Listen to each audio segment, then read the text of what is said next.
Hello and welcome. It's 2200 hours and this is GRTS News broadcasting for viewers in the Gambia and around the world. In our headlines this hour, President Barrow reaffirms his government's commitment for the development of insurance in the Gambia as he presides over the official launch of the new building housing Royal Insurance. Now, Bundung High Court adjourns the alleged rape case involving Babukar Keita to Thursday following request by state prosecutor.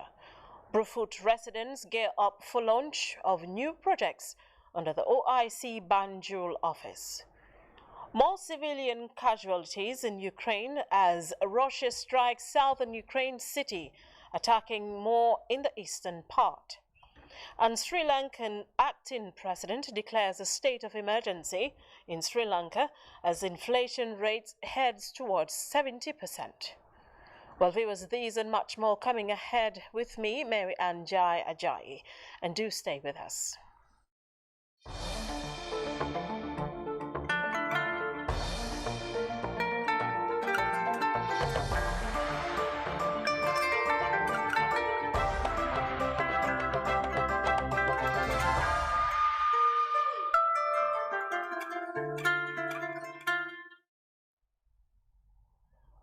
A warm welcome to GRTS News. Now we begin with the presidency as His Excellency President Adama Barrow reaffirmed his government's commitment to the development of a robust and strong insurance industry in the Gambia given its importance to the economy. President Barrow was speaking at the official launch of a new building housing the Royal Insurance Company. This development, as we hear in this report by Mamadou Jallo, our Presidential Affairs correspondent, it opens new possibilities for one of the most vibrant insurance providers in the Gambia. Let's take a look. The President, His Excellency Adama Barrow, cut the ribbons, marking the official launching of a new headquarters for the Royal Insurance Company. The event is seen as a milestone for a company that has been in business for barely 8 years. The Managing Director of Makaira Bajan sounded upbeat about the prospects and future of the company, which he believes is poised to make a difference in the insurance market in the Gambia. The company prides its success on the hard work, dedication and loyalty of its staff, which Managing Director Bajan described as phenomenal. This latest addition, according to the founder, Senator Thomas Sow, is testament to the potential of the private sector to drive development if given the opportunity. With a wealth of experience in the insurance business spanning decades, Mrs. Thomas Sow believes Royal Insurance Company will redefine the industry in the Gambia by providing first-class non-life insurance services. We are proud of what we have achieved today, as I said. The commitment to our core beliefs and hard work made this day possible. We are blessed to have a dynamic team of professionals as our board. Our staff believed in our mission and vision of our company and worked tirelessly every day to achieve that. I will gladly stand here today to say that we have the best staff in the industry, mainly because our staff are continuously trained and exposed to the best technologies in our industry. The insurance industry is a key player in the national economy, generating over $500 million net income. This according to the Deputy Governor of the Central Bank of the Gambia, Paul Mendy. This latest addition, he continued, augurs well for the insurance industry, as it will enhance efficiency and help the Central Bank better perform its duties and responsibilities. By having this magnificent edifice as its head office, the Royal Insurance Gambia Limited has demonstrated a willingness to be part of the government's transformative agenda of this country. The new office building will inspire trust and confidence among the insuring public and those looking for robust insurance protection. Besides, the benefits of a company owning its own business premises include cost savings and the choice of structure and design that matches the firm's work culture, an achievement that is worthy of emulation by all the others. For the President, His Excellency Adama Barrow, the inauguration of this edifice is a proud moment for the country, as the company is owned and managed by Gambians. The development of a robust insurance industry is a key priority of his government, the President reassured, adding that government will continue to support the private sector in this endeavor. Insurance is a noble profession, and it is important business for socio-economic development of any country. Thus, my government is highly committed to promoting the development of the insurance industry in the Gambia.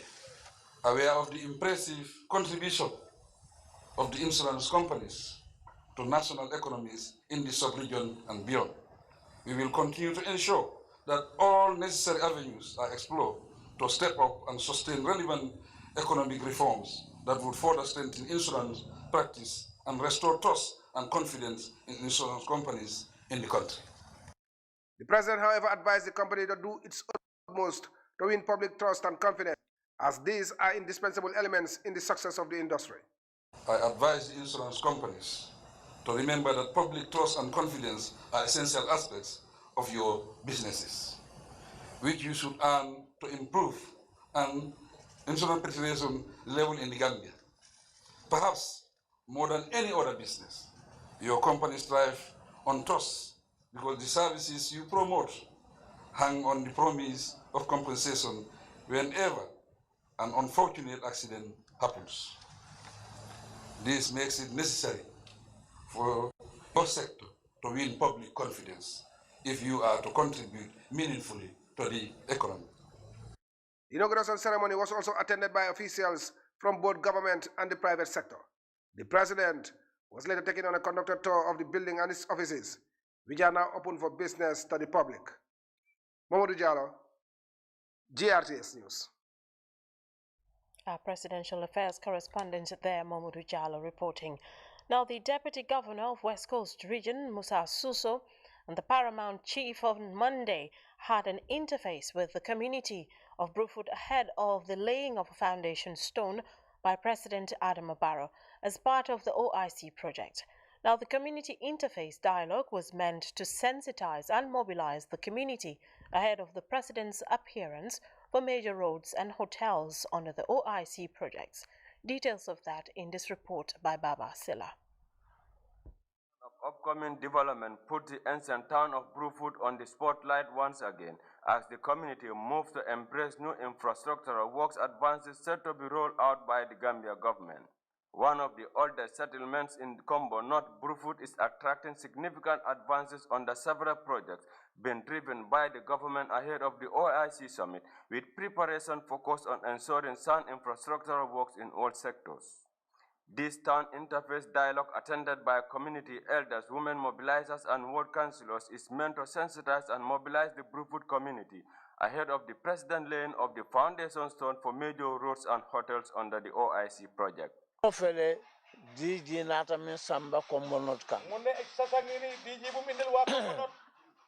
Kombonot falantantide. Kombonot tamit momul ko de. Kombo bele tam. Di kombo yep ñoko mom. Foñi bele tam. Foñi yep ko mom. So di se kan fayila banko mol. Muna bon nak di nga sandi sa baat sa wa rew mi. The Deputy Governor and his team are also organizing a 3-day caravan road show to mobilize community support and participation in the laying of the foundation stone by the President, with a message urging the community to turn out in large numbers to grace the occasion. Caravan to kela. Road show. Dunia bi alonko. Mbe pareri nyinal. Wotili sabo. Nteta sinola. Last week, the President visited major project sites within the inner city to assess the level of ongoing works. The Gambian leader expressed satisfaction at the progress of some projects, but was also dissatisfied at certain points as some works remain at a standstill. Bawasila, GRTS. Now on to some judicial matters, because the Bundung High Court today adjourned the alleged rape case involving Babukar Keta following a request by the state prosecutors. The young businessman is being tried on a single charge for raping a 16-year-old girl, allegation he denied. Justice Jallo adjourned the matter to July 21st to enable the state to respond to the state of proceedings earlier made by the defense and continuation of the hearing. The defense team, led by Barrister Lamin S. Kamara, earlier challenged the legality of the DNA test, which the defense argued was not taken in the presence of his client or his defense, prompting the defense to challenge the test. When the case resumed today, state prosecutors requested for an adjournment to enable them to respond to the defense application on point of law. The case is the most recent rape case that attracted public attention both at home and abroad. And now the Ministry of Communications and Digital Economy and its line departments have converged for a second sectorial meeting, which was hosted by Gamtel. The meeting, as by Ibrahim Cham reports, is set to roll out action plans and address challenges to create a synergy for an effective and vibrant digital economy for the greater good. Let's take a look. Under the Ministry of Communications and Digital Economy meet every quarter of the year to discuss achievements registered and challenges that led to incomplete assignments. It was the first appearance of the new Minister of Communication and Digital Economy, Usman Ba, who highlighted the prominent role his ministry and the line departments contribute to the advancement of the socio-economic growth of the country. The new Digital Economy Minister said the sectorial meeting will set the agenda for the implementation of plans in the third quarter. As such, I strongly believe our presentation will report on the progress made toward the achievement of our planned activities for the second quarter of 2022. I identified the key challenges of our institution are facts to set the stage for our fruitful and frank discussion that would generate the tangible action to improve performance in the implementation of planned activities in the third quarter and beyond. The Deputy Director of Gamtel, Abdullah Baz, who played the host of the gathering, later spoke to the press, saying Gamtel works as a carrier for all providers and working with other GSM companies to deliver customer services to them is on top of their priority. So it's a very useful meeting in which we who represents the government of the Gambia and the ministry, which is also the center focus of the telecommunications sector in the Gambia, calls all the sectors under him, including Gamtel. And in this, we try to explain why we fail where and how we could have done better to serve most of these people who are providing communications to the populace of the country. And this is critical because if we fail, we are almost effectively making these very good customers and very good service providers fail. The meeting focuses on increasing bandwidth capacity for government ministries and State House in order to ensure reliable and effective governance. We'll also be discussing issues of the increase of the capacity of the bandwidth that is required for the State House and everything that goes with it. We just got a report that was produced by members of the State House IT department, our own IT experts, and the experts from Bureau and others who actually made a study at the ministry. So again, we are going to, before the end of the day today, sort of discuss as to what can be done to better the telecommunications for both State House, that's OP, Office of Vice President, and the entire quadrangle. The next sectorial meeting is slated for the next 3 months, when all line departments are expected to report on their issued assignments. The Digital Economy and Communications Ministry is moving to engage all stakeholders in the quest to achieve the universal goal of an advanced, effective, and efficient digital economy. Reporting for GRTS News, I'm by Ibrahim Cham. And now the Minister of Lands and Local Government, Abbas Sanyang, and delegation on Monday had an interface with the mayor of the Kanifing municipality and the municipal councillors. The meeting, as Khadija Tujalo reports, is part of the minister's familiarization tour to engage institutions under his purview. New Minister of Lands on tour for the first time in a vital visit meeting regional and municipal authorities. KMC Mayor Talib Bensouda expressed delight in receiving the minister, describing the tour as a rare opportunity to sit as a family and chart a way forward. This is the first time in our time, or in our time, this has been done, and I think it just shows the minister's ambition for councils and recognition that councils are a vital part of the larger administration of the Gambia.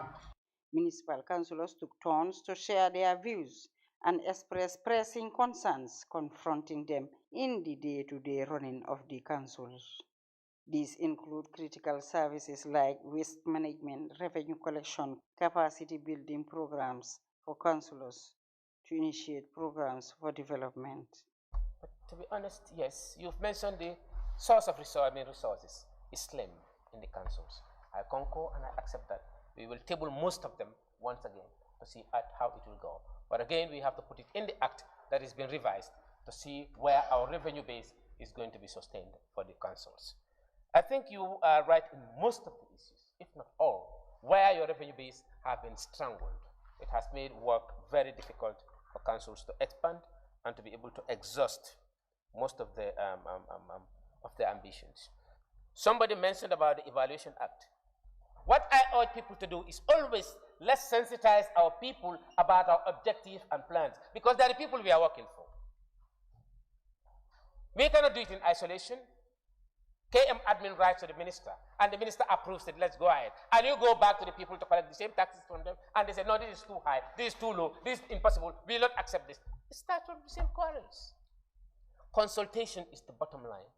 The Land and Local Government Minister Abasanyang responded to concerns raised and hailed successes registered by the Kanifi Municipal Council in boosting social services. I am equally impressed with the achievements and the performance of the council. Looking at the numerous developments you have been seeing, these are not hidden facts, they are seen. We commend you and your Lord Mayor for these great achievements.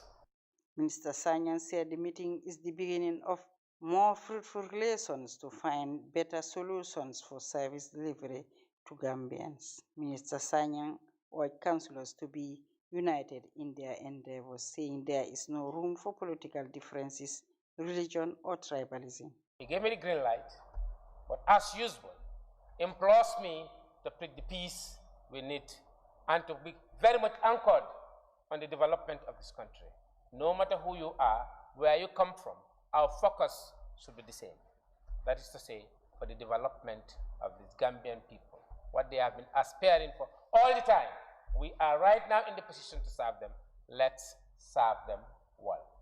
The minister's visit also saw a waste management project proposal being discussed with stakeholders, a move he commended and eager to see it materialize. Khadijatu Jallow, reporting for GRTS News. And now on to this press release here from the Ministry of Transport, Works and Infrastructure, and it reads, "The general public is hereby informed that His Excellency Adama Barrow, the President of the Republic of the Gambia, will preside over the launching of the Urban Transport Initiative and commissioning of 38 new buses at the McCarthy Square in Banjul. This initiative is in line with the Gambia National Development Plan, NDP, which recognizes the important role public services contribute towards the efficient functioning of the national economy.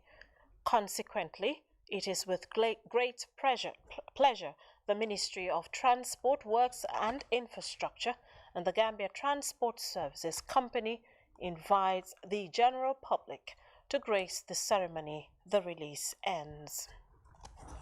And now RepGam projects socio-economic survey to beneficiary communities, including public institutions, ended on Monday at the Gambia Civil Aviation Authority in Yundum.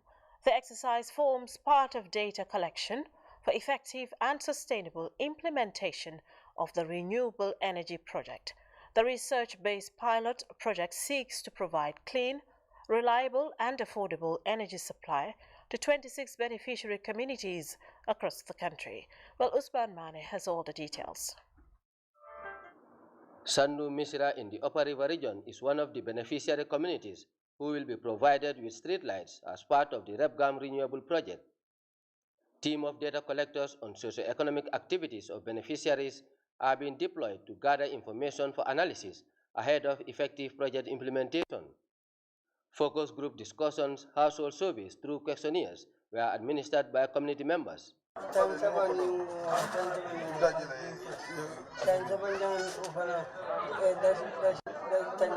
Ngayan Sanjal is another beneficiary who opted for street lighting during the need assessment for beneficiaries. Young people are mostly left in such community development initiative. It is a different approach for RepGam project as young people are key beneficiaries in the project since 3 youth are currently being trained on solar installation, maintenance and repairs. And we came here when these people opted for solar street light. We measured the streets and we determined the distance between one pole to another pole. So during the steering committee meeting, it was agreed that if you want to use a mini grid, so meaning it will require a lot of cables. So, but then I think somebody from NAVEC, who is a stakeholder, is an expert in solar energy. He suggested that before we go in for mini grid to run a cable, why not we use a standalone poles? So at least there will be a panel, and then it will provide lightning. Face-to-face interview on household revealed the significance of the solar energy project, which they emphasize will improve their lives and livelihoods. So there are 1,000 people, 950 be up then they by tomato. The more would have been a big problem, more than senior. New Jack would have been a big problem.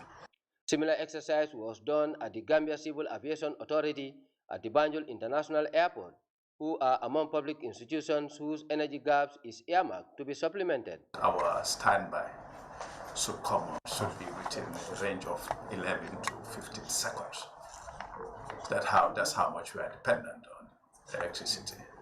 If we cannot maintain that time frame, we are considered to be in violation, and the airport may not be considered a safe airport for flight operations. The senior management of GCAA were introduced to the project. AC system, and we are going to go in for what we call as net metering system. Like we all know the sunlight potentials in the country. For example, on a daily basis, the amount of solar that the facility is going to generate, if the civil aviation cannot consume all, the excess will be sent to the national grid. Various line directors discussed with data collectors to ascertain information relating to operational activities. Usman Mane, GRTS. And now a training for government officials and stakeholders on safeguarding of intangible cultural heritage is underway at a local hotel in Bigelow. The forum was convened by the National Center for Arts and Culture, NCAC, with support from the United Nations Education, Scientific and Cultural Organization, UNESCO, as part of a 2-year project. Ibrahim Ajalo reports. This training seeks to prepare the ground for the protection of intangible cultural heritage of the Gambia. Organizers say the forum would enhance knowledge and understanding of the 2003 UNESCO Convention for the safeguarding of intangible cultural heritage. Hasum Sise, the Director of National Center for Arts and Culture, NCAC, explains that the aims and objective of the training is to build the capacity of participants drawn from different institutions to achieve a common goal. What the workshop sets out to do is basically to build the capacity of people in government departments and people in the municipalities and people in communities in the various regions on the significance of intangible cultural heritage, how it can be recognized, how it can be located, and how it can be recorded. There will be a lot of interventions on field work, like taking pictures, like annotating them, describing them, so as to build a national inventory of intangible cultural heritage in the Gambia, which was a key element in the National Development Plan. Intangible cultural heritage, according to the NCAC boss, could be a valuable tourism product and source of employment, thereby contributing to national development. It is also important because some of these intangible cultural heritage, like festivals, have the potential to become tourism products. And of course, like a lot of intangible cultural heritage also are part and parcel of Gambian cultural identity. See, so it responds to the economic, imperative, of tourism, job creation and so on, but it also responds to the primordial function of culture as a source of national identity, as a source of national pride. The capacity building initiative is designed to break barriers for a collective action required to promote culture in the country. In 2017, the government of His Excellency President Adam Barrow came in place, and this increased the political will to support our culture, arts and tourism, which was manifested in the increase of the NCAC annual subvention in 2018.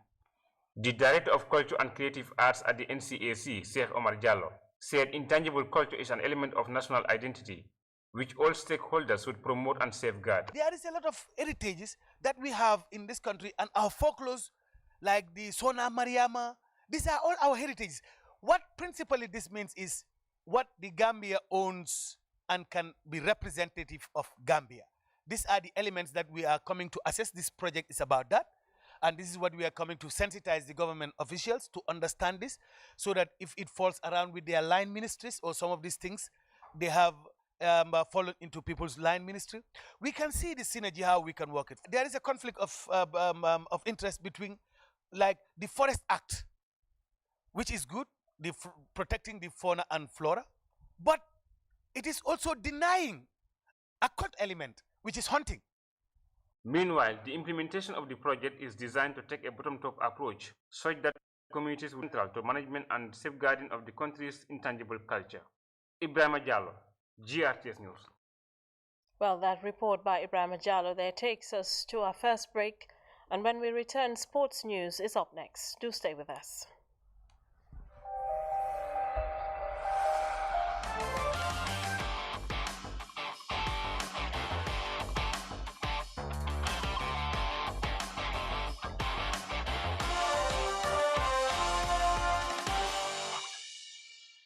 Welcome back. Now, Zambia beat Senegal on penalties on Wednesday in Casablanca in the quarterfinals of the Women's AFCON 2022. This will allow qualifications to the 2023 FIFA Women's World Cup. For the West African side, fans and sports analysts who were closely following the competition from Dakar have been deconstructing the team's second appearance in the tournament. Many see a bright future for the Teranga Lionesses, and they hope the team can follow in the footsteps of their male counterparts, who are the reigning African champions at the moment. A 4-2 loss on penalties after regulation time in the quarterfinals put an end to Senegal's appearance at the Women's AFCON on Wednesday. This marked the team's second appearance on the continental stage after they failed to go past the group stage at the 2012 edition in Equatorial Guinea. Back home, fans and sports stakeholders in Dakar have been giving their assessment of the team's performance in Morocco. The Lionesses performed well, and we must encourage them for that result. It is true that the competition is not yet over, but the team has achieved its objective, which was to pass the group stage. Our team reached the quarterfinals where they were eliminated by Zambia, who deserved it. Given the way the game turned out, we were going to lose the match 2-1 without going to penalties had it not been for VAR. There were many reasons that Senegal lost, but these are lessons to be learned and they must recover as soon as possible. The Teranga Lionesses finished second in Group A behind host Morocco and started their knockout phase encounter with more purpose, but ultimately the Zambian squad found their way back into the game and ultimately sealed their semi-final slot. Following their gallant effort, many back home in Dakar believe the team has a good chance of qualifying to the World Cup when they gear up to face WAFCON quarterfinalist losers Tunisia for a spot in the Intercontinental Playoffs. We have a chance to qualify for the World Cup, and if we succeed, it will highlight the excellent work that Senegal is doing in women's football. Despite the fact that not all the conditions are met, the Senegalese women's team had a good preparation during the friendly matches with Cameroon, Guinea-Bissau and Tunisia. Today, if we have to participate in the World Cup, the authorities of the country will have to do their part to allow our team be in the necessary conditions for preparation. More than 70% of the players in this national team play in the local league. So if we don't put in the means, we will not be able to have a good team.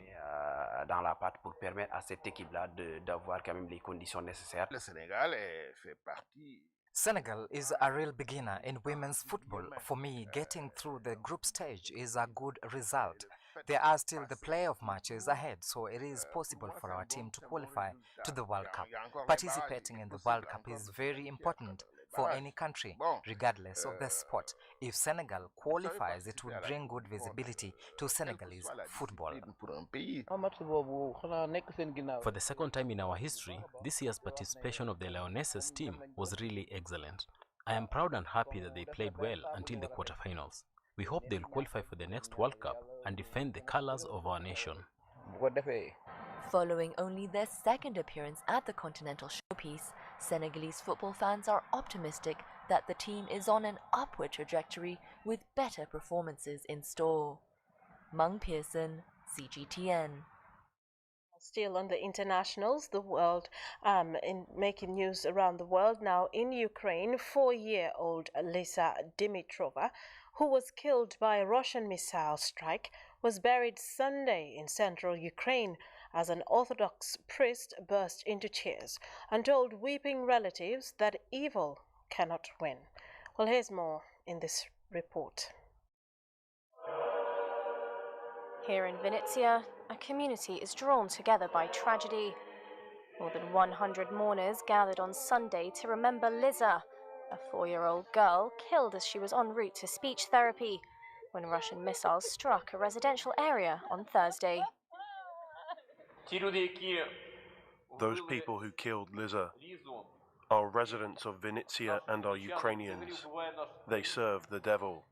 Eternal hell awaits them, as there is no forgiveness for them. Here are the consequences of all this. Just torment, despair, and a great deal of pain. The Venezia strikes were strongly condemned by Kyiv, who accuses the Kremlin of targeting civilians. But Russia claims it's only hitting military targets and said Sunday it had destroyed an arms depot in the southern industrial city of Odessa. The Russian armed forces continue launching strikes at military facilities in Ukraine. Long-range air-based missiles destroyed a depot in an industrial plant in Odessa that stored Harpoon anti-ship missiles delivered to Ukraine by NATO countries. The Defense Ministry also said it had shot down Ukrainian aircraft in the city of Slovyansk, a strategically important city in the Donetsk region. The same city where Russian troops appear to be regrouping their units for what the Ukrainian military believe is the next stage of the offensive. And now, Sri Lankan's acting president has declared state of emergency across the entire country. He said the measure was necessary to maintain peace. This move has given him a broad authority amid growing protest, demanding his resignation 2 days before the country's lawmakers are set to elect a new president. We have more in this report. This extraordinary gazette, which was passed and issued by the interim acting president, gives enhanced powers to all the security forces. And this means the police as well as the army. The police has also been here in high presence, but now a lot of soldiers have also been deployed. If you look behind me, lurking in the shadows, there are a lot of army soldiers. Now, the aim is really to avoid what happened last week. If you remember, outside the Prime Minister's office, there were ugly scenes, scuffles broke out, tear gas was fired. And at that time, Ranil Wickremesinghe, the acting president, said he's going to stop fascist elements taking over these protests. And by that, he meant fringe elements, radical fringe elements who are trying to keep things hijack what is essentially a peaceful project. That will really depend on the outcome of the election in parliament. We have 4 contenders for the post of president. The idea was to have a unity government. But given the situation at the moment, the opposition is hopelessly divided. So the party with the maximum number of seats in parliament right now is Gotabaya Rajapaksa's own party. And that makes the acting president, Ranil Wickremesinghe, a clear favorite to win the post of president. Now, many of the protesters are not happy with that vote, but there are others who believe he's the only one who has the wherewithal to pull the country back from this brink of economic chaos, because he knows how to deal with the IMF. And an IMF bailout will be needed to secure the future of this country. Significantly, as we've been reporting all these days, people are finding the economic pinch very, very strong. There's not enough fuel here. There's not enough food. Prices are going up. Inflation is said to be 50%, and economists say it's going to go up to 70%. Economy is contracting by 6%. So the situation is very dire for the people. And the longer it takes for a government to come in power, which is able to actually put in economic policies in place, the more impatient people are getting. There are now reports that a new fuel shipment is arriving in the country either today or tomorrow. People need every drop of fuel that they can get because it's impacting every aspect of their lives. Amrita Chima, thank you so much. Amrita is... Now, live from Banjul, a quick look at our top stories once again before we go. Now, President Barrow, His Excellency Adama Barrow, has reaffirmed his government's commitment for the development of insurance in the Gambia as he presides over the official launch of the new building housing Royal Insurance. Now, Bundung High Court has adjourned the alleged rape case involving Babukar Keita to Thursday following request by state prosecutor. Bruford residents are gearing up for launch of new projects under the OIC Banjul office. More civilian casualties in Ukraine as Russia strikes southern Ukraine city, attacks more in the eastern part. And Sri Lankan acting president has declared a state of emergency in Sri Lanka as inflation rate heads towards 70%. Well, viewers, that's it for this hour, and thank you for watching the news, and do stay tuned for our interesting programs here on GRTS TV.